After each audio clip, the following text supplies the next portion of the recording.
अस्सलामुअलैकुम। कैसे हैं आप सब लोग? अल्हम्दुलिल्लाह मैं बिल्कुल ठीक हूँ। अल्लाह से दुआ है कि आप सब भी बिल्कुल ठीक हों, खैर आफ़ियत से हों, महफूज हों।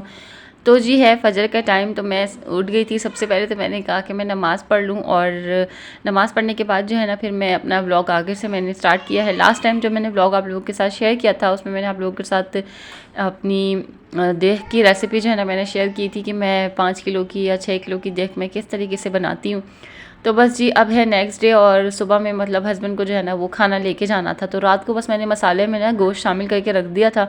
अगर आप लोगों को मेरी बात समझ नहीं आ रही ना, तो आप मेरा इससे पहले वाला व्लॉग ज़रूर चेकआउट कर सकते हैं, उसमें आपको सारी बात समझ में आ जाएगी। लेकिन पहले इस व्लॉग को कंप्लीट कीजिएगा, वीडियो को लाइक कीजिएगा, और कमेंट सेक्शन में माशाल्लाह या कुछ भी दो जो बोल आप दुआ के लिख सकते हैं मेरे लिए या किसी के लिए भी ज़रूर लिखा करें। उससे जो है ना मोटिवेशन मिलती है बहुत ज़्यादा। तो आप लोगों के अच्छे कमेंट्स जो है ना इंसान के दिन को बना सकते हैं, और बुरे कमेंट्स जो है ना इंसान के पूरे दिन को ख़राब कर सकते हैं। इस चीज़ पे जो है वो अपनी ज़रूर नज़रसानी किया करें। सिर्फ मैं कमेंट सेक्शन के हवाले से नहीं बोल रही हूँ, ये आम ज़िंदगी में भी आप किसी को अच्छे लफ्ज़ की दो बातें कर देंगे ना, तो उसकी पूरा दिन बन जाएगा, और बुरे लफ्ज़ की बातों से ना उसका पूरा दिन ख़राब हो सकता है। तो जी बस फ़जर में मैंने जो है वो खाने को अच्छी तरीके से भून लिया था, और मुझे 25 मिनट लगे थे टोटल जो है ना वो खाने को भूनने में और उसका पानी खुश्क करने में। असल में मेरे से गलती से पानी ज़्यादा हो गया था, और मुझे गोश्त लग रहा था कि बहुत ज़्यादा ही ना गल जाएगा। लेकिन अल्लाह के हुक्म से ऐसा हुआ कि हस्बैंड ने कहा कि नहीं, पानी रहने तो बंदे ज़्यादा हैं, तो ऐसा होगा कि शोरबे से भी रोटी लगा के खा सकते हैं। उसके बाद जी ये है कुछ बाद का टाइम, मतलब जब बच्चों को नाश्ता वगैरह करा लिया था, उसके बाद जो है ना मैं अपनी छोटी के लिए खाना बनाती हूँ। तो मैंने सोचा कि मैं आज अपने इस सॉसपैन की बिस्मिल्लाह कर रही हूँ, तो आप लोगों के साथ भी ज़रूर शेयर करूँ कि मैं ये छोटा सा सॉसपैन किस लिए लाई थी। मैं इसलिए लाई थी कि मैं इसमें साबूदाना बना सकूँ। सिल्वर की पतीली में बनाती थी ना, तो वो पूरा नीचे तक चिपक जाता था। और ये इम्तियाज़ का साबूदाना है ना, ये इतना ज़बरदस्त है, इतना ज़बरदस्त है कि इसको बिल्कुल भी टाइम नहीं लगता। आम दुकानों से जो हम साबूदाना लेते हैं ना, उसको ज़्यादातर भिगोना भी पड़ता है, लेकिन इसको ना बिल्कुल भिगोने की ज़रूरत पड़ती है, और ना ही ज़्यादा पकाने की ज़रूरत पड़ती है। मैक्सिमम ये 10 मिनट में जो है ना वो तैयार हो जाता है। तो साबूदाना खीर मैं अपनी बेटी के लिए बनाती हूँ, हर 2 दिन बीच करके या 1 दिन बीच करके, माशाल्लाह ला कुव्वत इल्ला बिल्लाह। तो मेरे जो 2 छोटे हैं ना, वो बहुत शौक़ से आराम से बैठ के ये पूरा खा लेते हैं। 1 से 2 टाइम जो है ना माशाल्लाह पेट भर के अपना ये खाना जो है ना वो खा लेते हैं। अच्छा, मेरे से क्या हुआ कि गलती हुई, मेरे से जो ये छोटी वाली से जो बड़े वाला बेटा है ना मेरा, उसकी मैं बिल्कुल भी खिदमत नहीं कर सकी। तो मुझे ये होता है कि अब जो चीज़ें मैं इसको खिला सकती हूँ ना ज़्यादा, वैसे तो ये आम चीज़ है, अपने बहन भाइयों के साथ बैठ के खा रहा होता है, लेकिन ये कि इस तरह की चीज़ों की खिदमत जो है ना मैं इसकी नहीं कर सकी। खैर जी, अब साबूदाना जब मैंने इसको अच्छी तरीके से गला लिया था ना, तो उसमें मैंने दूध शामिल किया जितना मुझे रिक्वायर्ड था कंसिस्टेंसी में। और उसके बाद थोड़े से चमचे, जैसे अगर मैंने 8 चमचे मैंने साबूदाना लिया है ना, तो मैं 6 चमचे जो है ना मैं चीनी के डाल लेती हूँ, 6 या 7 कभी इस तरीके से। बच्चों को ज़्यादा मीठी मीठी चीज़ें पसंद होती हैं ना, तो इस वजह से इसमें मैं चीनी जो है वो ऐड कर लेती हूँ।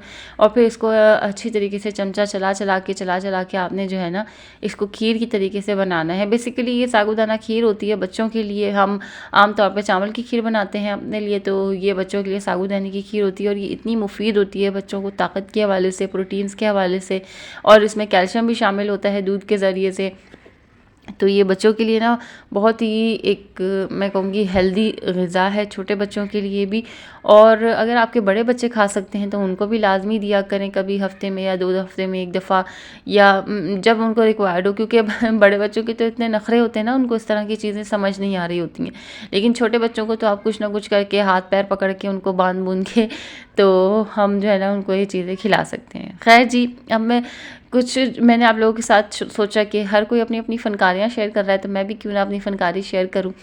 तो मैंने सोचा कि मुझे बर्तन धोने अच्छा लगता है, और सबको ये हैरत होती है कि तुम्हें बर्तन धोना कैसे अच्छा लगता है। तो उनकी कुछ टिप्स मैं आप लोगों के साथ शेयर करूँगी। सबसे पहले तो नंबर 1, आप लोगों ने एप्रन ना ज़रूर पहनना है। कुछ लोगों को, मुझ समेत मुझे बहुत आदत है कि हम जो है ना पूरे अपने आप को ना इस वाले सिंक वाले जो हमारा स्लेब होता है ना, उससे हम चिपका के जो है ना अपने आप को कपड़े धोते हैं। तो टिप नंबर 2 ये है कि सबसे पहले आप लोगों ने ना थोड़ा सा पानी, हल्का सा पानी जो है ना अपने पूरे बर्तनों पे स्क्रॉल कर लेना है। उसके बाद अपने टैप को जो है ना बंद कर लेना है। और आपने यूटेंसिल्स में जो बड़े बड़े स्पून्स यूज़ किए हुए होते हैं ना, उसको सबसे पहले आपने धो के साबुन लगा के जो है ना वो आपने साइड पे रखते जाना है। और मैंने अक्सर कुछ लोगों को ये देखा है कि जो पानी होता है ना उसको बिल्कुल खोल के रखते हैं, और पानी जो है वो बह रहा होता है और साबुन लग रहा होता है, हल्का हल्का सा पानी टच करते जाते हैं और पानी जो है वो बहता रहता है और साबुन से जो है ना वो अपने बर्तनों को साथ साथ रगड़ते जाते हैं और सारे बर्तनों को एक साथ साबुन लगा के पानी खोल के जो है ना वो साबुन लगा लेते हैं और अच्छे तरीके से जो है वो पानी का जो है वो ज़ियाँ होता रहता है। तो मुझे ये चीज़ देख के इतनी उलझन सी फ़ील होती है कि पानी को इस तरीके से ज़ाया करना ना कितनी गलत बात है। तो टिप नंबर 3 आपकी ये है कि आपने ना 2-3 बर्तनों को साबुन लगा के उसको साइड पे रखते जाना है, और सबसे जो मेन आपकी जो ट्रे होती है ना उसको अच्छी तरीके से जो है ना रगड़ना है। सबसे पहली सोच ये होती है हमारी कि हम ना ट्रे को ऊपर-ऊपर से धो लेते हैं। अक्सर मैं भी ऐसे पहले करती थी, लेकिन जब मैंने इस चीज़ पे गौर किया ना कि हमारी ट्रे आगे पीछे से भी गंदी होती है, तो उसको भी अच्छे तरीके से हमने हर जगह से जो है ना हमने रगड़ना है। टिप नंबर 4 ये है कि जो आपके 2-4 बर्तन आपने साबुन लगा लिए ना, अब आप उनको जो है वो अपने अगले बर्तनों के ऊपर आप थोड़ा सा उनको धो लें, ताकि जो नेक्स्ट आपके बर्तन है ना वो भी गीले हो जाएं और पानी में मकसद पानी उन बर्तनों में भी शामिल हो जाए और अच्छे तरीके से जो है ना वो आपको बर्तनों को जो है वो रूखा रूखापन जो है ना उनका ख़त्म हो जाए। और हर चीज़ को आपने बेहतरीन तरीके से साबुन लगाना है। अच्छा, साबुन का ये है कि मैं ना कभी जब मेरी ग्रोसरी का एंड होने वाला होता है ना, तो मैं इस तरीके से जब मैं अपनी ग्रोसरी लेके आती हूँ ना, तो उसमें भी मैं जो है ना वो साबुन ये वाला लेके आती हूँ, ताकि जब मेरा लिक्विड ख़त्म हो जाता है ना तो फिर मैं अपनी ग्रोसरी का जो एंडिंग डेज़ होते हैं ना, तो फिर उसमें मैं साबुन यूज़ कर लेती हूँ और लिक्विड जो है ना मेरा वो ख़त्म हुआ हुआ होता है, तो मैं सोप को जो है वो फिर इस्तेमाल करती हूँ। तो सोप ये है कि ज़्यादातर लगता है। टिप नंबर 5 ये है कि आपने जब भी अपने ये चाय के बर्तन या कोई भी ऐसे बड़े बर्तन आपने धोने हैं ना, तो उसको आप लाजमी छन्नी से छानें। जो भी आपका कचरा वचरा जो भी कुछ है वो आपकी इस छन्नी में से जो है आप कचरे में फेंक देंगे, शॉपर में फेंक देंगे अपने, तो आपका कचरा जो है वो आपके बेसन में नहीं जाएगा।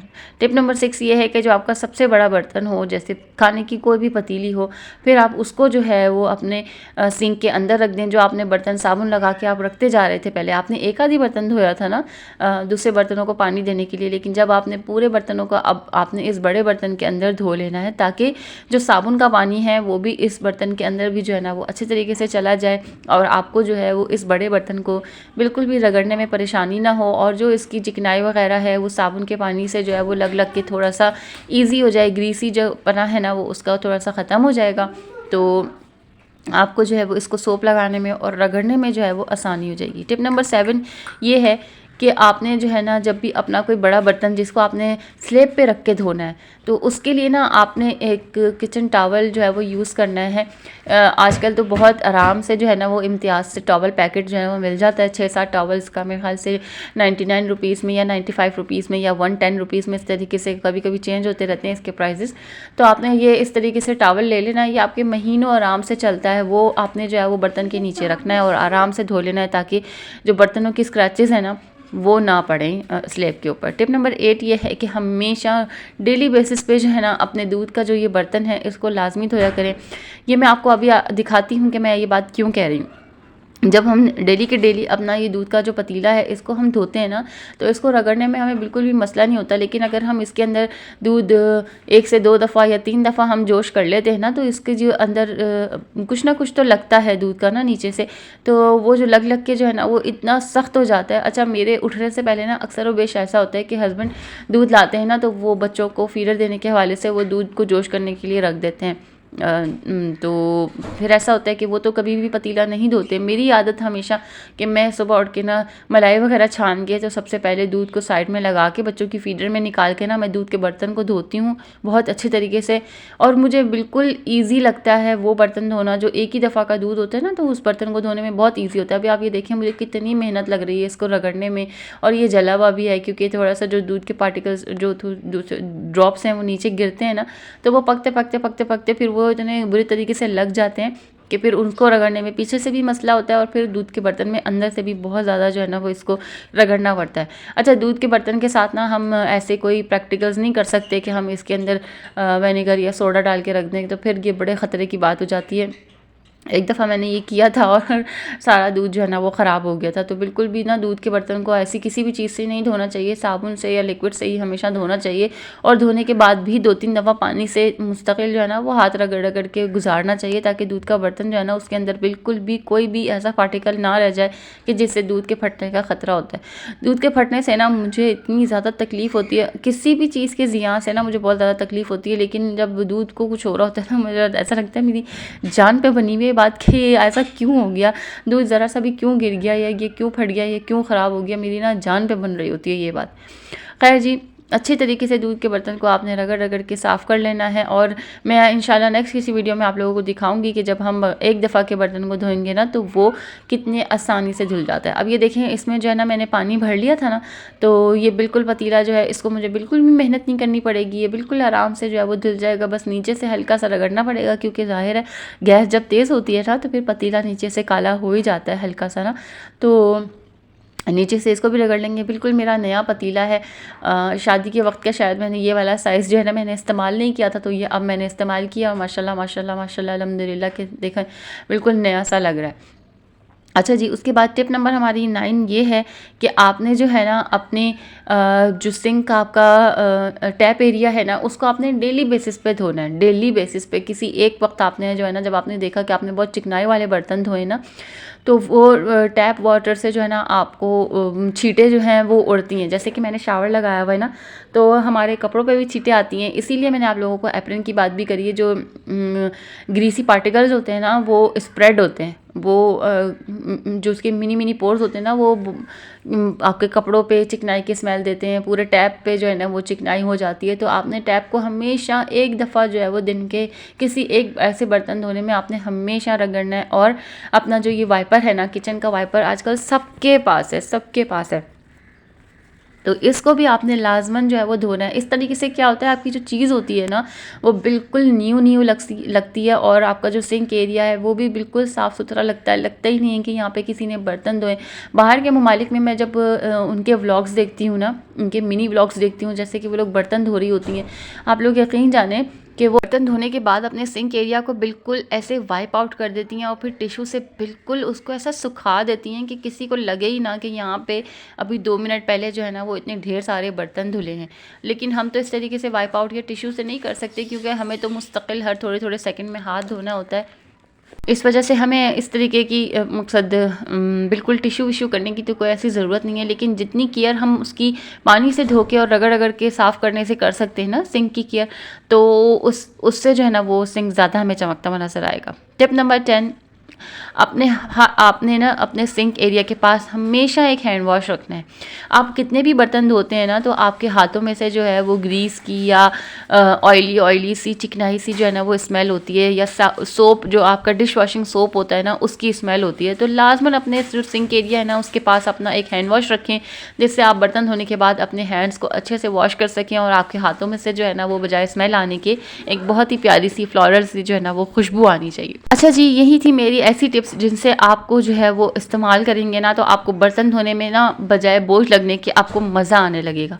तो अगर मेरी टिप्स आपको ज़रा सी भी हेल्पफुल लगी हों तो प्लीज़ वीडियो को लाइक कर दीजिएगा, चैनल को सब्सक्राइब कर दीजिएगा, कमेंट सेक्शन में ज़रूर अपनी राय का इजहार करिएगा कि आपको मेरी वीडियो आज की कैसी लगी। दुआओं में याद रखिएगा।